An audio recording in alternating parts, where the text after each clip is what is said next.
Tani,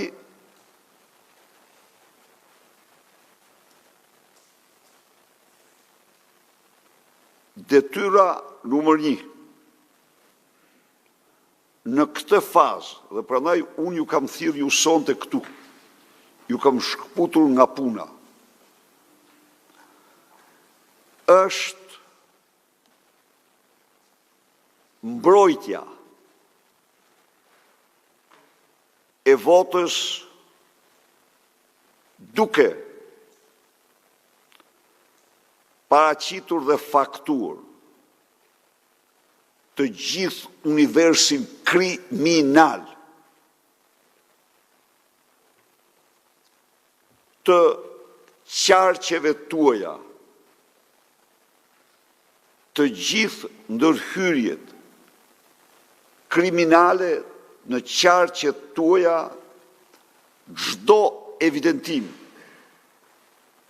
mbasi betejë jo për mbrojtjen e votës shqiptarëve është betejë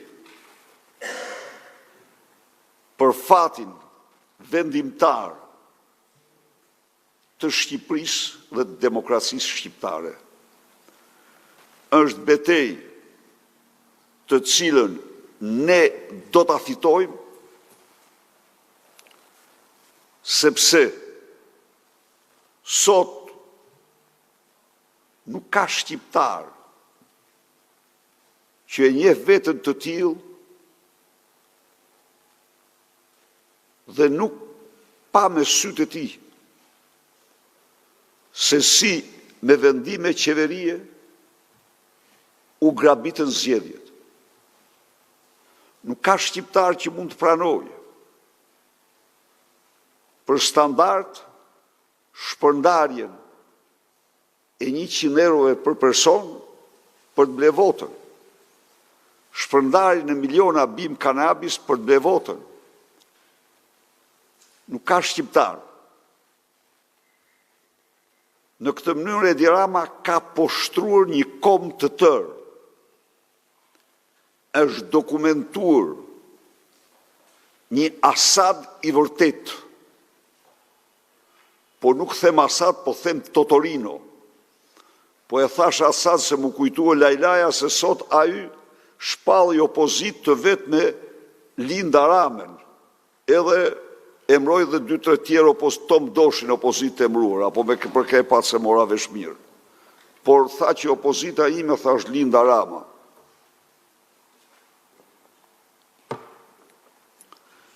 Diktatorët ngjasoj njëri me tjetrin, pra, nuk ka detyrë, mbi çdo detyrë tjetër është dokumentimi. Me vërtetësi dhe dokumentat plota, ne nisim një betejë të cilën ne do ta fitojmë. Ne do ta fitojmë sepse s'pari këto krime madhore elektorale janë krime të paralajmëruara dhe të denoncuara në rezoluta të fuqishme ndërkombëtare. Si asnjëherë më parë. Së dyti, duhet të përshëndes vëzhguesit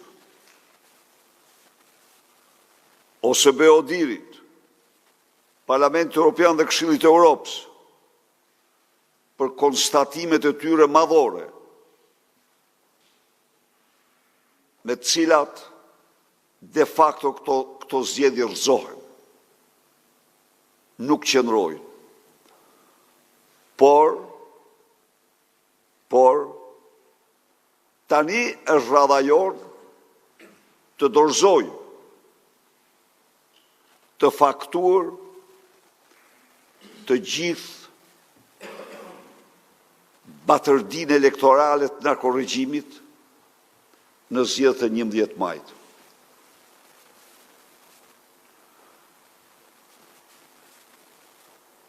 Me datën 16 fillon protesta.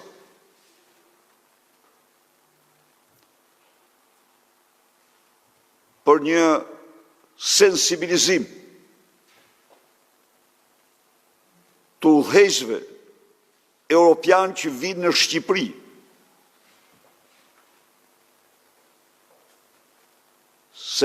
se ndodhen në një narkoshtet që nuk respekton as një rregull, as një parim të votës së lirë. Dhe kjo jo se e themi ne, por se e thonë 4 rezoluta ndërkombëtare të partive që qeverisin botën. Deklaratat paraprake nuk mund të na dekurajojnë ne në betejën tonë që shqiptarët votojnë qytetar të lirë, me betimin solemn se Edi Rama nuk ka vot të lirë.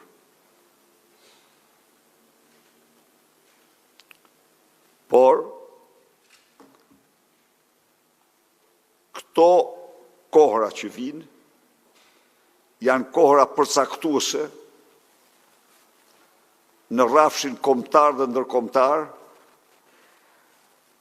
për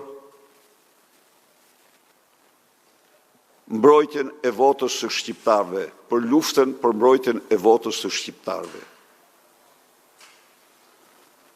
E vërteta, kjo është një kauzë drejtë, e dobishme e vlefshme për çdo sakrificë. Kjo është një kauzë drejtë, e cila do triumfojë.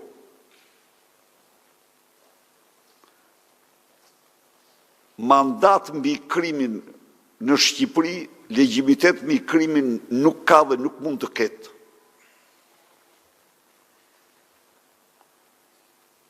I them Edi Ramës se 500 milioni shqiptar të lirë nuk mund të shtypen kurrë. Harroje. 500 milioni njerëz të lirë janë më të guximshëm, më të fuqishëm se shumë milion të tjerë sklever. Njerëz të bler apo të shitur, që mund të imagjinoja se ndaj dhe ne duhet të dalim zot me vendosmëri të madhe aspiratave të lirisë të votës të lirë të 500 milioni shqiptarë.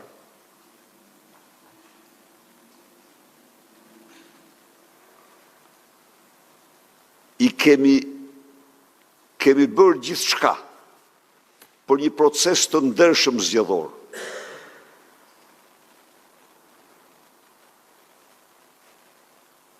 E keni dëgjuar dhe prap ju kërkoj ju që gjerë momentin e fundit ligjin dhe vetëm ligjin.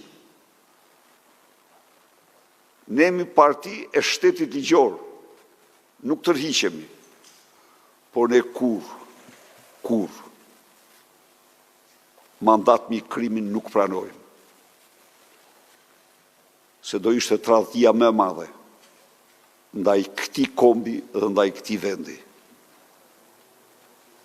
Cili do që mendon se ne nuk kemi të drejtë, e ftojmë të njihet me dokumentat. Cili do që mendon se opozita më tha mua një majtist i pa korrigjueshëm në Strasburg. Ti tha po kërkon të delegjitimosh Edi Ramën, dhe ky ishte një mik i Ilir Mec. Ky i majti. Kur i tregova unë zvarritjen, edhe goditje e Ilir Mec në rrugë,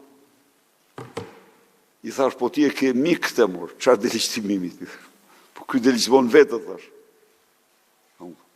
Po cili do, ne kemi durim, cili do që me ndonë se mund të shes krimin elektoral shqiptarëve për legjitimitet,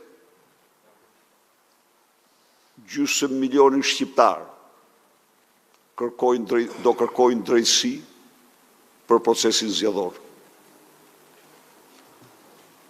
Atë që bën me votën e diasporës është dhe më shëmtur, edhe më shëmtur,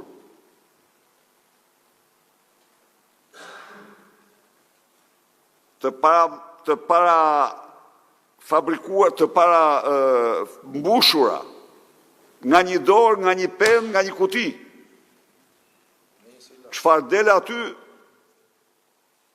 është jashtë çdo lloji imagjinate. Vota 90% si në Korenë e Veriut për Partinë Socialiste. E tjerë. Pra, misioni është sot më jetik se kur. Dhe ne do ta përmbushim misionin tonë. Unë kam besim të madh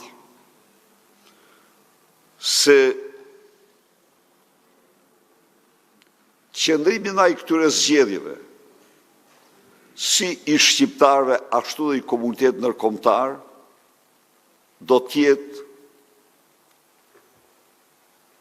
do bazohet në vlerësimin e parimeve ndërkombëtare dhe të kodit zgjedhor të Shqipërisë. Vëzhgosit, ambasadori Zanjeri, përfaqësuesi i Parlamentit Evropian, koordinatori Galer, përfaqësues të tjerë, i thanë fjalët e tyre. Edhe dy komisionerët, me gjuhë diplomatike, de facto, pranuan plotësisht se në zgjedhje u ndesh shteti elektoral me partinë politike, po që në këtë moment ato nuk janë zgjedhje, po janë farsë. Në qoftë se shteti elektoral ndeshet merr pjesë në zgjedhje, ajo quhet farsë elektorale dhe jo zgjedhje të vërteta.